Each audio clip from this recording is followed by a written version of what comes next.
Ladies and gentlemen, welcome to Drooks Milan Unboxing. Please give the channel a like and a subscribe.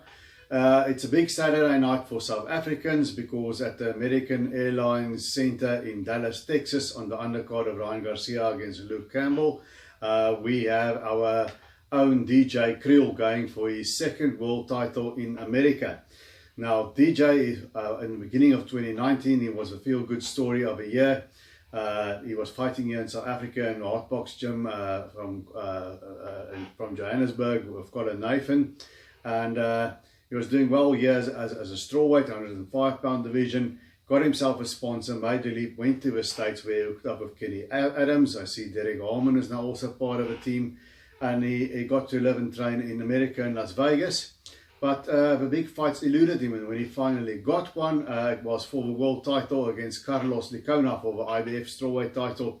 And DJ was a big underdog, but he surprised everybody and came out of nowhere to win a world title. He started off kind of tight, a bit nervous, got into it a bit as a fight wore on, but entering the last round, he was behind on all three cards and he needed a knockout to win. And DJ is 16-1-1 with 8 knockouts now. Even back then he wasn't known as a big puncher, but he had to score a knockout to win, and he did exactly that. He went in the last round like a tiger. He's going to have to bring some of that again. He's going to have to fight like the Siamese fighting fish here in the aquarium next to me. But DJ went out of his corner. He knocked Licona down 3 times, scored a come from behind knockout, and boom, like that he was a world champion.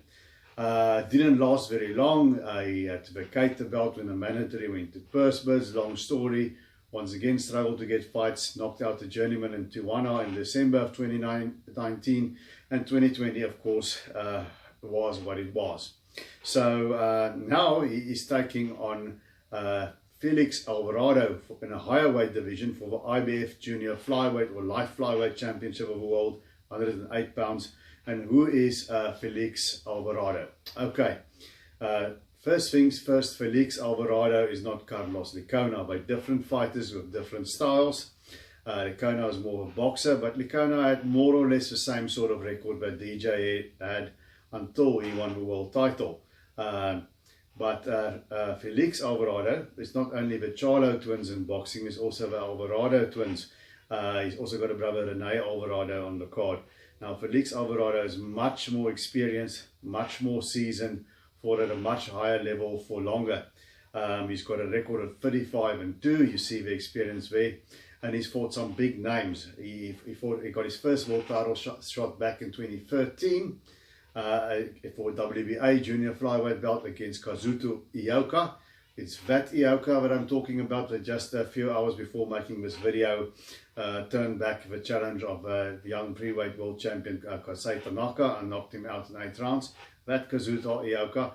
And Felix Alvarado took him all the way, 12 rounds, lost a hard-fought decision. Ioka won on the cards, but Alvarado made those rounds close and made Ioka work. He got another title shot the next year, this time for the WBA flyweight title, and he lost a very close one to Juan Carlos Reveco. And since then, it's been years since 2014. He's won 15 fights on the trot before he could get another world title shot, which tells me people weren't exactly falling over their feet to face Alvarado. He made good on his title shot. He knocked out Randy Petalkur and stopped him in, I think it was 7 rounds in the Philippines to win the IBF title. And he has since, in May of 2019, it was the last time he fought, he defended it successfully on points against Konishi, another Japanese fighter. But Felix Alvarado is a strong, rugged fighter. He's got heavy hands, 30 stoppages and 35 wins, which tells me that he can punch. I think he's definitely the stronger guy. He's a better puncher than DJ, although I underestimate DJ Joe Perro. But Alvarado can bang. Style-wise, he's a pressure fighter. He's nothing fancy. He's reasonably basic. He comes at you with his gloves held high like that. And he just keeps coming at you and he keeps working. Now, he's not a big jabber, doesn't jab much. He likes his lead rights and he throws a left hook, right hand, left hook. And then he goes to the body in between that. He's a very good body puncher. Broke Petalkur in and half with body punches, so DJ has to look out for that. on a rugged, strong guy. He's got a big gas tank. He doesn't get tired. And Ioka knocked out Tanaka this morning. Years later, he couldn't budge Rene Alvarado. So I can't see DJ charging out of his corner and doing to Alvarado what he did to Carlos Licona. I can't see that happening. So how do you beat Felix Alvarado? And does DJ have a chance? He's a big underdog once again. Yes, I do think he has a chance because DJ is a very natural boxer. He's a good all-rounder. He's got good feet. He moves well. You should see him skip in the gym. There was something like a World Skipping League. He could win that. And he does everything reasonably well, you know, and he's got good combination punches. He's got a good work rate. All of those things he ticks for boxes. And I think his best thing is his confidence. He's a kid with a real, I get the sense that he's got a deep-seated sense of self-belief. I was at the Hotbox gym, I think it was in 2018, can't remember if I was there to interview Heikki Butler or Moruti Mtalane for the ring. But DJ was also around. I met him there. It was before he went to America. And there was sort of a joyous, youthful exuberance in his work in the gym. I watched him sparring Simpiwe Konto. And you could see he really enjoys what he was doing. And he was having fun in there.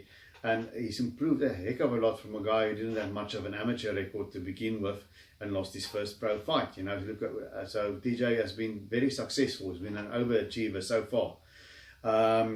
He does not, however, have an experience that Alvarado has. Both of these guys have been inactive. You know, DJ had his last fight at the end of 2019. He knocked out the journeyman in the round. The inactivity factor, I think, is more or less even for both guys. Licona is a style that's less dependent on the reflexes and speed. So maybe inactivity won't affect him as bad as DJ, but you know, we've had some really big upsets. What is going to happen on Saturday night? Of course, I'm going to be rooting for DJ Kriel and I'm going to be hoping that he pulls it off.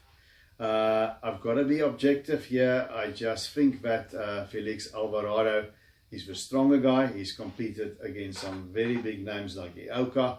He's been around for very long at the top level. He's a much more seasoned, experienced guy than Carlos Licona was. And I think DJ is going to give him some trouble with his movement early on. But I think eventually that power of Felix Alvarado is going to start to tell on DJ. Now, does DJ have a chance? What must he do to win?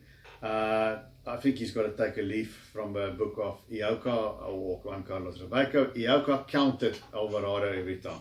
Alvarado is quite predictable.